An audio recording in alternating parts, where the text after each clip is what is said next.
안녕하세요. 법무법인 천명의 경태현 대표 변호사입니다.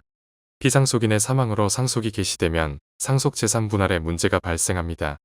상속인들은 법정 상속본에 따라 분할하거나 피상속인이 유언을 남긴 경우 그에 따라 분할할 수도 있지만 상속인 전원의 동의를 통해 상속재산 분할 협의서를 작성하여 임의의 상속 지분으로 재산을 분할할 수도 있습니다. 이때 상속재산 분할 협의에서 가장 중요한 것은 모든 상속인의 동의를 받아야 한다는 것입니다. 한 명이라도 동의하지 않는다면 협의에 의한 분할은 불가능하므로 유의하시기 바랍니다. 그런데 이렇게 상속재산 분할 협의를 할 때 모든 상속인이 동의한다고 해도 반드시 전문가의 도움을 받아 상황을 꼼꼼히 분석해야 하는 이유가 있습니다. 추후 막심한 손해를 입을 수도 있기 때문입니다.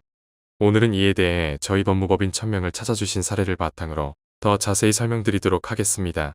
안녕하세요, 변호사님. 상속 관련해서 억울한 사정이 생겨서 이렇게 글 남깁니다. 시아버지가 3년 전에 돌아가셨고 재산으로는 토지와 부동산들을 남기셨습니다.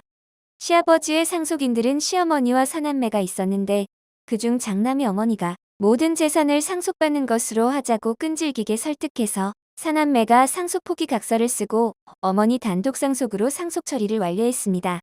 현재 장남이 시어머니를 모시고 살고 있는데 얼마 전 시어머니가 상속받은 재산을 모두 장남에게 증여했다는 사실을 알게 되었습니다. 이런 경우 다른 자식들이 지금이라도 유류분반 청구를 할 수 있나요?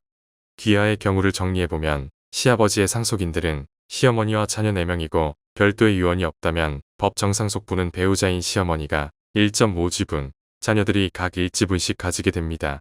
이를 분모하면 시어머니가 11분의 3지분, 자녀들이 각 11분의 2지분씩입니다. 이때 장남이 다른 상속인들은 상속 포기를 하고 시어머니가 단독 상속 받는 것으로 하자고 설득하여 다른 상속인들이 모두 상속 포기를 한 상황인 것으로 보입니다. 그런데 상속 처리 이후 시어머니가 모든 재산을 장남에게 증여하여 사실상 장남이 단독 상속받은 것과 다름없는 상황인 것입니다. 안타깝지만 저희 법무법인을 찾아주시는 분들 중에도 이런 사례가 매우 많습니다. 상속인들이 전원 합의하에 상속재산 분할 협의서를 작성하여 특정 상속인이 단독 상속을 받았는데 명예 이전이 된 이후 다른 상속인에게 전부 증여한 경우가 많이 발생하곤 합니다.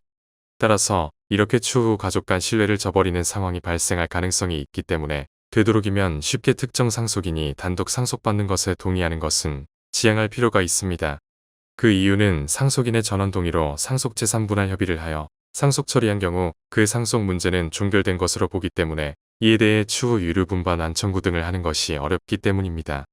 귀하의 경우에도 억울하겠지만 과거 시아버지 상속 문제는 종결되었다고 보아야 하고 추후 시어머니가 돌아가신 뒤 나머지 형제들 3명이 시어머니가 장남에게 증여한 재산을 대상으로 각자 자신의 유류분 비율인 각 8분의 1 지분씩에 해당하는 유류분 청구 소송을 진행할 수 있을 것입니다. 상속인에 대한 생전 증여는 증여 시점에 상관없이 모두 유류분반 청구의 대상이 되므로 참고하시기 바랍니다. 전문가의 분석과 도움 없는 상속재산 분할은 나중에 큰 손해를 입게 되는 결과를 초래할 수 있습니다. 그러므로 상속 관련 문제가 발생했다면 처음부터 상속 전문가의 도움을 받으셔서 상황을 꼼꼼히 분석하여 추후 발생할 수 있는 문제들을 미연에 방지하시기 바랍니다.